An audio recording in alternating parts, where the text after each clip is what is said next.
दोस्तों सुइया खनाओ साजीगर मीर कासिम हरमुन असरा अब्दुल वहीद भोरी नसीबुल्ला खान तबला नवाज बादल मस्ताना सैयद अजीम खान। ये वर्षी प्रोग्राम है तारीख है 26 सितंबर सन 2022।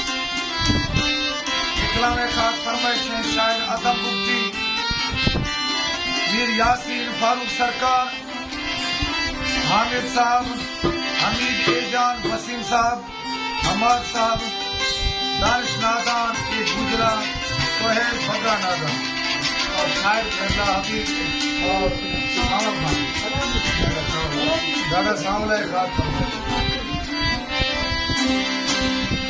जन्म जन्म का सा